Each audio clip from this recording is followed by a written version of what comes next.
Hey everyone, welcome back. Today, we're going to be looking at the Atlantic Immigration Program. It's been getting a lot of buzz lately. Yeah, and we've got a ton of info straight from the source government websites. All four Atlantic provinces, A to Z the feds, so buckle up. It can be a lot to sift through, so think of this as your cheat sheet, Is this program even right for me? Exactly. And at its heart, it's all about skilled workers. Right, but specifically matching them up with employers who can't find people locally. Healthcare, skilled trades, you name it. If there's a shortage in Atlantic Canada, this program tries to fill it. But, and this is a big BUT, you need a job offer first. Oh yeah, this isn't show up and see what happens kind of deal. It's employer-driven, meaning a company has to be approved or designated to even hire through this program. And even then, there's another hurdle. The feds, as of September 18th of this year, they hit pause on new endorsements. They're saying quotas full till 2025. So if you're already in the system waiting on the feds to give that final okay, you're good. Those applications are still being processed. But if you're just starting out, you're going to have to keep that pause in mind as we go through all this. Absolutely. So before we get lost in the weeds of each province, Because they all have their own crooks, right? big time, let's zoom out to the federal level, the big picture. The Canada.ca website. That's always a good starting point. It lays it out plain and simple. This is to help employers in those four Atlantic provinces. New Brunswick, Nova Scotia, PEI, and Newfoundland and Labrador, for those following along at home. Two main paths too, if you will. Oh, like which way do I go? Kinda.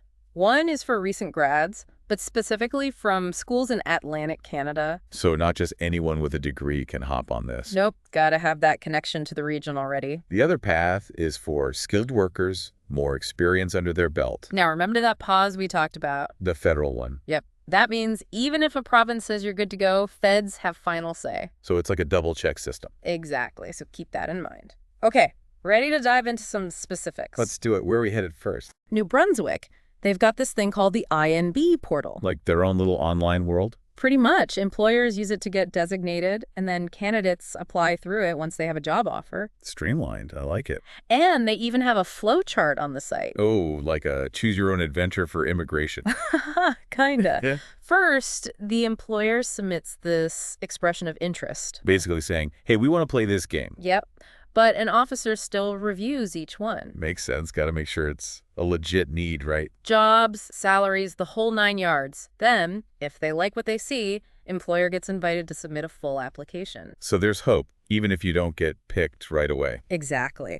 New Brunswick's also big on the employer being in good standing. No shady business practices, right? You got it. And they're also big on settlement services. Got to make sure those newcomers can actually, build a life there. Not just work, but a life. Exactly. All right, let's hop over to Prince Edward Island. PEI, land of potatoes, and strict immigration rules. Well, they're definitely upfront about what they want. Their site's all about healthcare, trades, childcare. Sounds like they know exactly what your labor gaps are. And if you're in sales or service, tough luck right now. They're prioritizing those other areas. Got to play to your strengths, right? And they're also very clear that the federal pause can still affect candidates PEI approves. So even if you're celebrating a provincial, yes, got to hold your breath till the feds weigh in. Sadly, yeah. Now, here's a quirky one. PEI requires this certificate of legal advice. From a Canadian lawyer, no less. It's like they're really serious about making sure employers know what they're getting into, legally speaking. Dotting those I's and crossing those T's. Okay, ready for a province with a lot going on? Hit me with it. Nova Scotia. They've got like 1 million streams. Oh boy, here we go. Skilled worker streams, occupations in demand. They even have one specifically for truck drivers right now. Wow, talk about targeted. And nurses' aides are in high demand too. They've even got a pilot program just for construction workers. They're really covering all the bases. And they use express entry too. That's the federal points-based system. So getting a Nova Scotia nomination could boost your score there. Like a turbo boost, yeah. But hold on, there's a BUT, right? There's always a BUT, haha. As of April 2024, Nova Scotia stopped taking applications in the accommodation and food services sector. Whoa, why? Backlog, they say. Too many applications, not enough staff to process them all. So that's a good reminder to always check the latest updates on the official websites. Things change fast in the immigration world. All right, last stop. What's Newfoundland and Labrador got cooking? They're all about the NOC codes. The what now? NOC, National Occupational Classification. Sounds official. It is. It's how Canada categorizes jobs based on skills and stuff. So like a giant job dictionary. Pretty much. And here's the catch.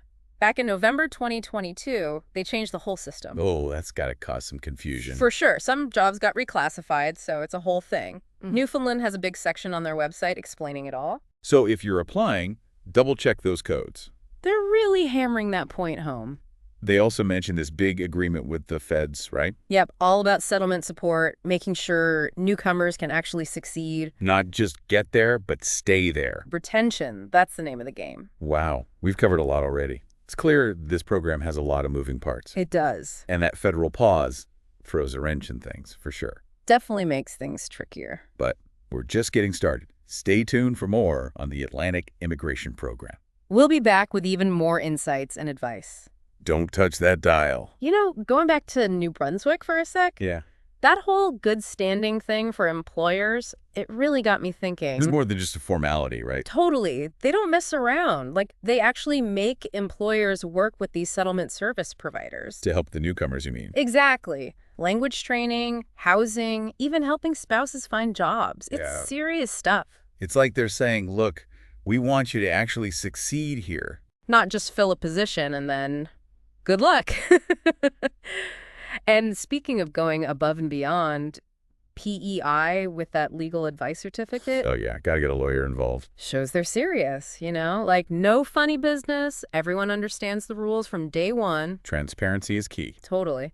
Okay, switching gears a bit, Nova Scotia blew my mind with all those streams. Right. They've got options for everyone, it seems like. Skilled workers, entrepreneurs, international grads who want to start businesses.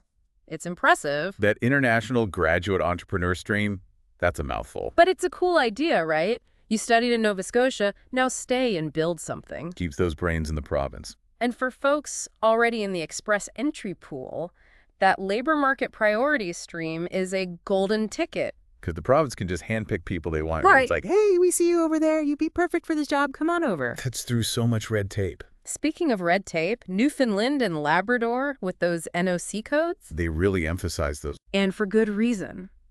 That 2022 update messed things up for a lot of people. I bet. Changing how jobs are classified, that's going to impact a ton of applications. Oh, absolutely. Thankfully, they've got that comparison chart on their site. Old versus new codes. Saves the day, for sure. It's all about clear info, you know? Makes the process less scary. Definitely. And Newfoundland's focus on settlement, that stood out to me too. Oh, yeah, they're not just throwing people in the deep end. They're working with the feds, community groups, the whole shebang. Creating a welcoming environment, that's what it's all about. Makes people want to stay, you know? Not just arrive and then bounce because it's too hard. Long-term thinking, I like it. So we've seen a lot of variety between the provinces, Each one's got its own vibe, its own needs. which means what works for one might not fly in another. Research is key. Gotta know what each province is looking for. No one-size-fits-all approach here. And even with that federal pause, gotta keep things in perspective. It's a popular program, clearly. They're trying to manage the flow, make sure it's sustainable. So for anyone still eyeing this program, my advice, stay informed, be patient. And don't be afraid to ask for help. There's tons of resources out there. All right, we've talked big picture. We've gotten into the nitty-gritty. Provincial quirks and all. Now let's get practical. What are some tips to actually make this program work for you? Oh, the tactical stuff. This is where it gets interesting. Lay it on us. What are some insider secrets? Well, maybe not secrets, but definitely some things that can smooth the road. I'm all ears. Okay, let's get real. You're an employer. You're thinking, hey, this Atlantic immigration program sounds pretty good. Where do you even begin? Right. It's got to be more than just like deciding you want someone and poof, they appear. No magic wands here. First off, don't underestimate the prep work. Becoming a designated employer, that takes time. So do your homework. Exactly. Both the federal website and the province you're interested in. Eligibility, documents, timelines, the whole 9 yards. No winging it? Nope. And once you are designated, get out there. Don't just sit back and wait for candidates to find your yes. Pound the pavement, so to speak. Yep. Job fairs, online platforms, network like crazy. Make it known you're looking for talent. Show some hustle. And it's not just about skills on paper, you know? Think about your company culture. Who'd be a good fit? Someone who's genuinely stoked about Atlantic Canada, not just taking any job they can get. Now, for the folks hoping to immigrate through this program, Got to be honest with yourselves. Time for some self-reflection. What are you good at? And more importantly, which provinces need that skill? Research those employers, reach out. Network, network, network. Can't stress that enough. And if your language skills need work, get on that. No way around those minimum requirements. Treat it like learning a new superpower. And be patient. This is a marathon, not a sprint. There'll be delays, hiccups. It's all part of the process. Don't lose hope if it takes a while. Exactly. Stay organized, keep track of everything, and be ready to provide more documents, Persistence is key. And at the end of the day, this is a huge decision. Life-changing stuff. Moving to a new country, it's not just about a job. It's about finding a place you can actually, truly belong. Couldn't have said it better myself. All right, we've covered a lot today, huh? Big picture, tiny details, each province's quirks, practical tips. We've been all over the place. But hopefully, whether you're an employer or a potential immigrant, this is giving you a good starting point. Knowledge is power, right? Always. And if you're ready for even more info, the official websites are your best friend. Immigration, Refugees, and Citizenship Canada, or IRCC, for those keeping score. And each province has their own immigration site, too.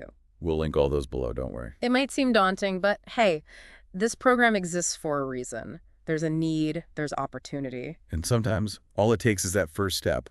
Well, thanks for joining us on this journey through the Atlantic Immigration Program. It's been real, folks. Make sure to subscribe, check out those links below, and we'll catch you next time. Have a great day.